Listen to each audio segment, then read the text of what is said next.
everybody, Fran here. Welcome back to New Testament Explained. If you are not already, make sure you subscribe to both the channel and the notification bell. This video is going to look at the Messianic Secret in the Gospel of Mark, and on Edexcel A-level religious studies, this comes under topic 1.1, prophecies regarding the Messiah. To start with, I'm going to give you an incredibly brief introduction to Mark's Gospel. So in the New Testament, it is the second Gospel to appear. However, most scholars regard this as the earliest Gospel to be written, a theory that's called Markan priority. And if you are watching this as part of the Edexcel A-level religious studies course, we look at Markan priority in more detail in topic 3.1. It's believed to have been written around the time of 65 CE, which is about 30 years after the crucifixion of Jesus. And an interesting point about this gospel that is often linked to the idea of it being the earliest gospel written is that it is the shortest gospel. So in Mark's gospel, we get two distinct features, and by that I mean two things that appear in his gospel but not so much in the other Gospels in the New Testament. One distinctive feature is that Jesus makes people promise to keep his identity a secret when they realise who he is and they realise that he is the Messiah. For example, when Jesus asks his disciples who they think he is, and Peter answers, "You are the Messiah," Jesus commands them or him to keep this a secret. Equally, when Jesus heals a leper, he tells the man not to tell anyone about this miracle. So there's this notion in Mark's gospel that those who realise Jesus is the Messiah, they are told by Jesus not to tell people about this.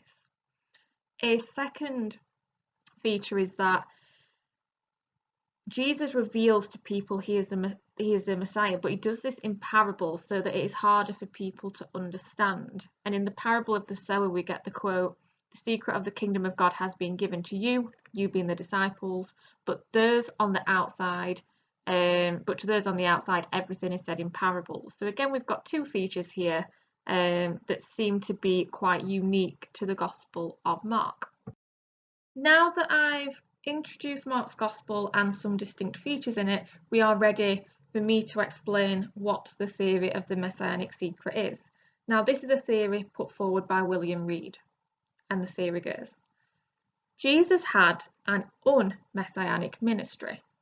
He taught about the message of God, he taught about love and forgiveness, but he died an un-messianic death, i.e. Jesus didn't think he was the Messiah.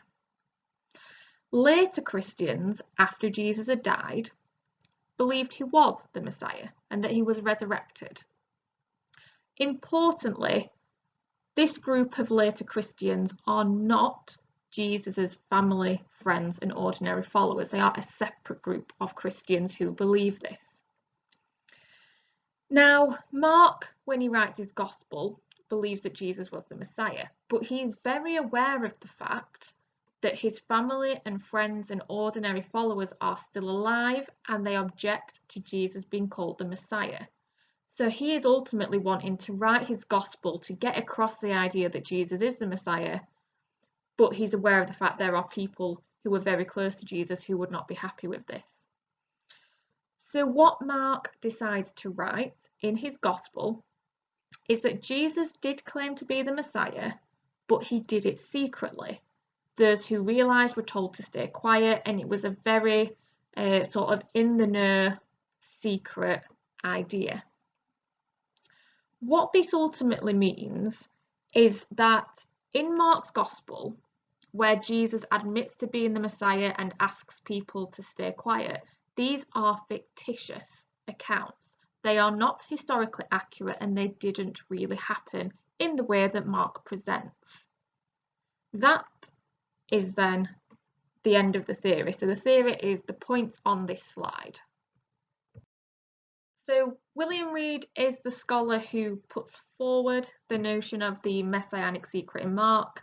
Morna Hooker is the scholar who challenges this theory, and Morna Hooker has 5 criticisms. The first one is that this theory assumes Mark wrote his gospel first.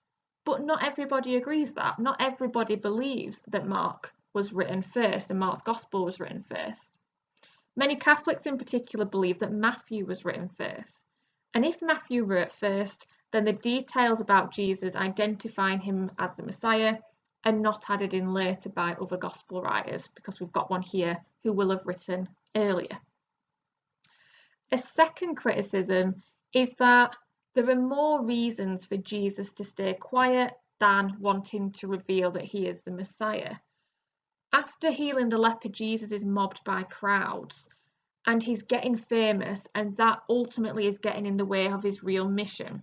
And we get the quote, "If he believed himself to be in any sense a Messiah, the last thing he would do is claim the title for himself." And it's this idea that if he made this known, it would just impact his ability to get across his mission and what he's trying to achieve.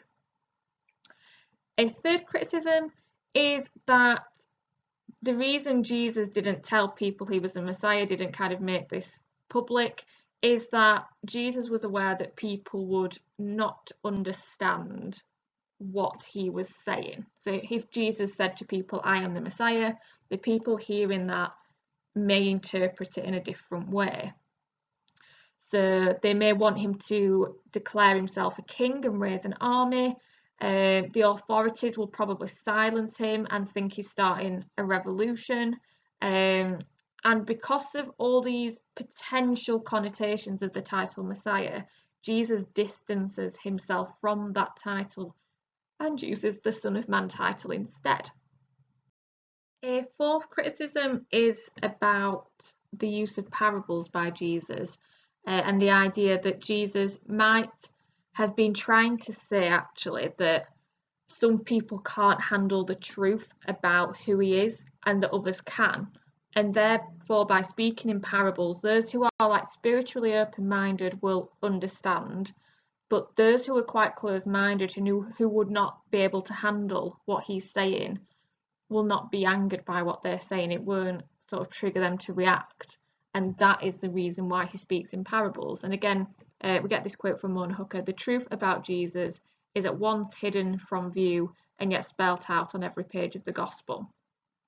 So this idea that it was more about ensuring that those who couldn't handle the truth kind of didn't react against him.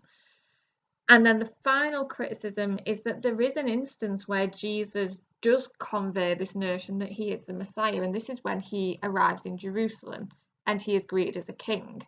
He doesn't silence the crowd, they're waving palms, declared that he is from the line of David.